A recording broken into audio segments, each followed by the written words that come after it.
Hey friends, welcome to the School of Hard Knocks. My name is Darcie and I'm a proud multi-graduate of the school we call life. This is your place to get unstuck from trauma and stuck in your healing.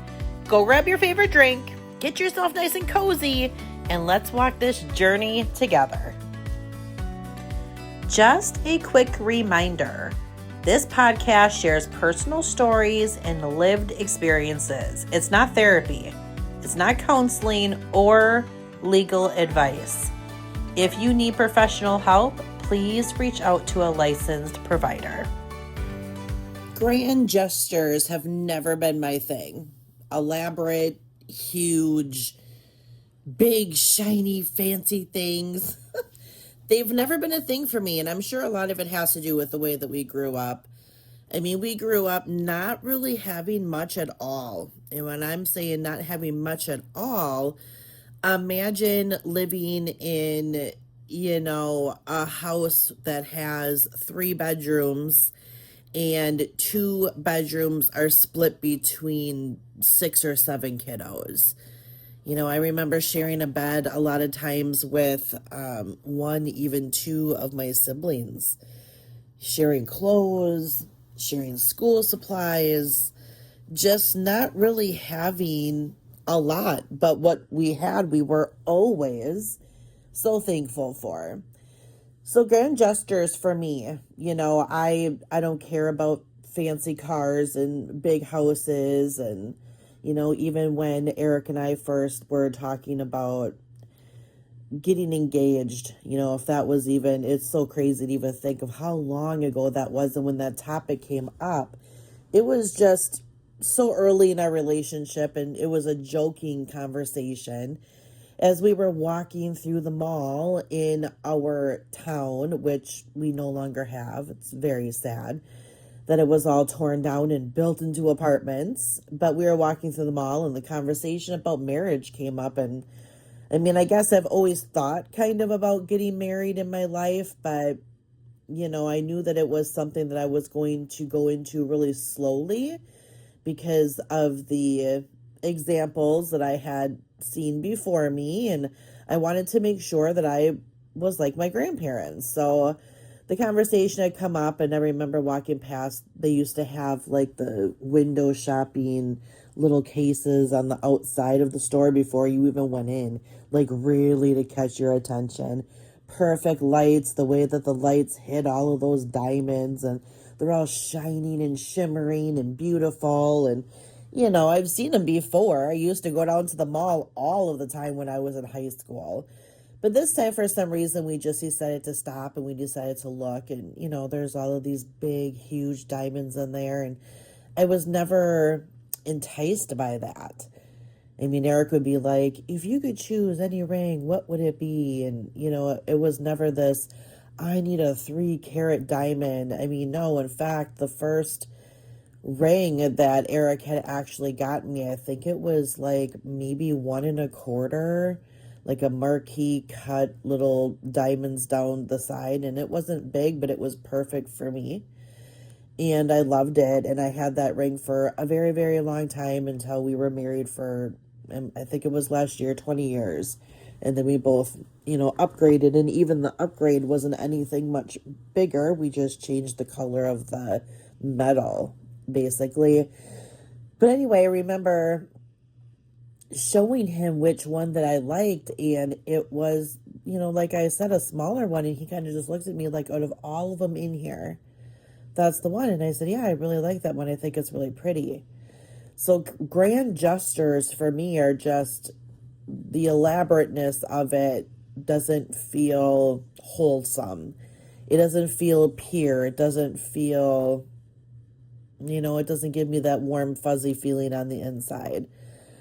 So what am I talking about here about this whole grand gesture thing? What is that playing into? Well, grab your partner, because this happens to be one of those podcasts where it's going to impact both of you.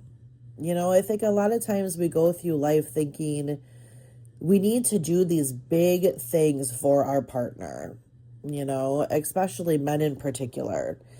And I'm very much a buy me flowers on any other day besides Valentine's Day, right? Like, when you're expecting something, it's nice. It's like sitting down at a really nice restaurant and you're waiting for your very nice dinner to come and you see the waiter coming and you're kind of like, ooh, this is so great because I'm hungry and I really want that really nice steak that I ordered, right? But it's like, it's going to happen because you're there and you ordered it and you're anticipating it. So. So for me, waking up on Valentine's Day and, having like flowers or chocolates, it's like, okay, yeah, that's so great. And thank you so much. They're beautiful. I absolutely love it. But waking up on Valentine's Day to like, a nice little breakfast and coffee bedside. The dog's already outside and being fed. One of my favorite movies playing on the TV when I go downstairs. My blanket folded for me nicely on the sofa with the fireplace on so it's nice and warm on these cold Wisconsin days. Those are the things that mean more to me. So grand gestures are great. I don't think anybody is going to be like, oh my gosh, you bought me a Land Rover? Oh no, return it. No, it's not like that. But when it comes to love doesn't have to be a grand gesture. And to be so honest, it's exhausting, to keep up with the Joneses as far as love goes. Little things matter the most. That opening the door, opening the car door. Or I serve Eric a lot. I don't know if does that sound weird? Like if I say that, I bring him his dinner a lot. We haven't been like eat at the table type of people for a very long time. We haven't had small kids for a long time. If we have people over, we eat at the table. But most times it's just him and I sitting on the sofa with our coffee table, talking, watching a movie, watching TV, whatever. But almost every night, if I'm cooking dinner, I will bring him his plate first. And for the longest time, even sometimes now when we've been together for almost 30 years, he'll say, you don't have to do that. I know I don't have to do that, but that's a little of my love language. When we're talking about love language and grand gestures they could be a love language, I suppose.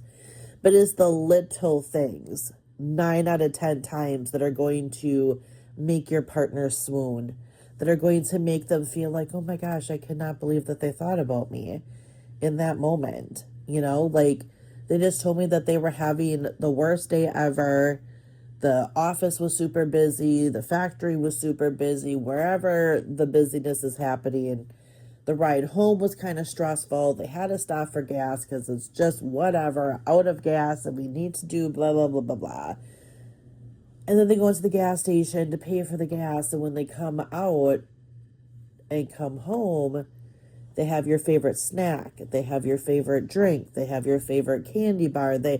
It's not the fact of the item. Like hear me when I say that. For me, it's never the item itself. It's not like, oh my gosh, like you brought, I don't even have like a favorite snack. I used to, it was Snaps. Do you guys remember those little like color coded licorice pieces? I don't even know what they are, but they used to be super popular when I was a kid, and I remember really liking them. So sometimes, and I have not seen those forever. Like if Eric found those, oh my gosh, winning. So it's not about the actual item itself. It's knowing that I was being thought of. It's knowing that even though they had these different things that they had to be getting done and different things that they were doing, or even if they were having the most relaxing day of their life, even if Eric was out on the boat, he was fishing and it was the most beautiful day and he caught his, limit of fish and it just was like this wonderful, amazing time. The fact that he was still thinking about me and he stopped and he brought the Snaps home or the black licorice or, my flavor of Gatorade or whatever. that's the real wholesomeness that I feel like really stitches a relationship together. It's like those outside stitches of a baseball, that really hold that leather around that ball to make it what it is. It's those little things that you do for your partner that means so much. Turning the shower on for them as they're getting their work clothes ready so it's nice and warm. When they get into the shower, having their coffee ready for them. Putting an extra little note in their lunch bag. If people even do lunch bags anymore. I mean, we have gotten so, just out of touch with how much being thought of feels so important. Like, I won't say names, but I have this one particular person that I'm very close to in my life. And their person came home one night after work and stopped at a drive-thru and came home and just brought themselves dinner. Like, imagine.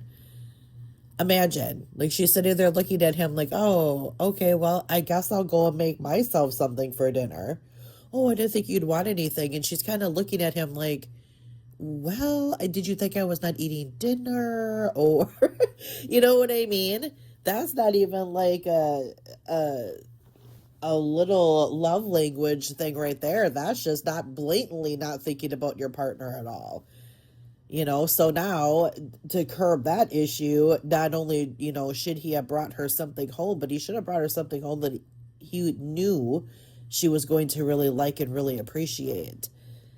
Spend a little time thinking about those things that can, I used to do that with Eric all of the time. You're talking 20 some years ago when Eric would get up and he'd be going to work and I would pack a lunch because I'm just that person.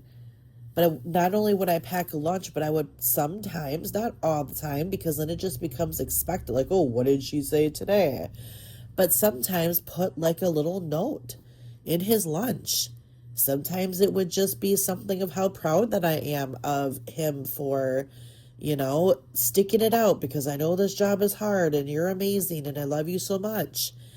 Sometimes it would be something a little bit spicy to get him through the day and something to look forward to extra when he was coming home. These are the things, no matter how long you've been in a relationship for. If you're feeling kind of like things are feeling a little bit dull, and that can happen. That can happen. Once you are in a relationship and it's like I got the girl or I got the guy and now I can just, you've all probably seen those TikToks. Maybe, I don't know, if you're over the age of 60, maybe you're just not watching these TikToks or reels or these videos that are out on social media where it'll be like, oh, her at the beginning of a relationship and she's dressed like Pretty Woman with this elaborate dress and heels and hair all done, and then a year in and she's got, sweatpants on and a big hoodie and, she's got slippers on because we just get comfortable. And getting comfortable is amazing. It's wonderful. But there's sometimes that we need to be like, oh, he's coming home or she's coming home. Maybe I need to stand here and something a little bit extra. Hey, surprise, how was your day? Remember that part off of Pretty Woman when Richard Gere comes back into the hotel and Julia Roberts is obviously not wearing any clothes and she's sitting back with her legs crossed, but she has that tie over her shoulder and she pulls it off over her and says, how was your day, dear? Sometimes you need a how was your day, dear moment. Our relationship should be going completely flat. There shouldn't be any, well, I know how everything's going to go and how this day is going to look. And, this is why everything just feels so flat sometimes. Give your relationship a little bit of a ripple to it, even if it's as something as bringing their favorite snack home. Look at your partner's face. This is my challenge. I want you to try this. I don't care if you're a woman. I don't care if you're a man. None of that matters because being thought of is being thought of. Men enjoy being thought of. They do. Men are taught a certain way to, oh, I don't need to have that. Yes, they do. Yes, we all do. We're all human. It feels good to know your partner's thinking about you, period. This is what I want to challenge you to do. I want to challenge you to try this. The next time that you're out, and you have to be thinking, and that's the other thing, like, we should be thinking about our partners. You know, I don't want you thinking about like, oh, this is Darcie's challenge and I want to write into the show and you know, be called out on the next episode. You know, oh, Sarah went and bought her husband, you know, his favorite whatever. No, we should be doing that, right? We should be thinking about our partners. So maybe this is something that helps you realize that maybe you're not thinking about them the way that we should. But in any case, here's my challenge. The next time you have to stop off and you have to just grab something, you know, whatever it is. Maybe you forgot the sour cream for the tacos that night and you need to grab the sour cream. Maybe you're putting in gas, whatever it is. I want you to grab your partner's extra something. Whatever it is, think about it. What's their favorite snack? What's their favorite drink? What would make them feel? Don't buy flowers. You know, don't buy chocolate. Don't do that. You know, I mean, make it something, you know, your partner. What do they come out of the store with when they run in there? Do they have to have the Mars bar, the Butterfinger, you know, what did they need? A little pack of Doritos, a favorite gum, a favorite drink? Like, what is your partner's favorite thing? Or something that they really enjoy. And when you come home, I want you to give it to them, but I want you to pay attention to what their face does. I don't want you to just stand there like, here, you know, but maybe I was thinking about you at the store today and I grabbed this for you. And I want you to pay attention. What does their face do? What's their response? How does the rest of the day go? How does the night go? You know, like, is there just more of a good feeling? Is there, you're pulled closer while you're snuggling in bed? Like, what happens? I want you to pay attention to that. And I want you to write into the show and tell us what happened. You know, was it something that made you feel really good? Like, how did you feel giving them something and seeing that reaction? And what was their reaction? And maybe put that into something that you try doing, you know, once every couple of weeks. I'm telling you, those little moments mean so much more than those big moments. That being thought of by your person is going to create such a different type of feeling for you and for them. And I'm really excited to hear about it. So let us know. Find the email to message me here below in the comments. I'm so excited to hear about what is your partner's favorite snack? What did you grab? What did they react? How did the day go? And we'll shout you out, a couple of you, on the next show. Maybe I should start doing challenges more. What do you guys think about that? I think it's a good idea. I'm going to tell you what mine was on the next one. All right, that's what I have. Challenges for love as we enter into the month of love here coming up pretty soon. I'd like to thank you for sharing your time with me today. And I'm so proud of you for stepping into your healing journey. Please share this with every single person that you know. I'm here to make the biggest impact possible, and I can only do that with you by my side. I hope you hit that follow button and you save me to your library so you never miss an episode. We just took another break out of your wall, and remember, with God, healing is always possible. I look forward to seeing you on the next episode.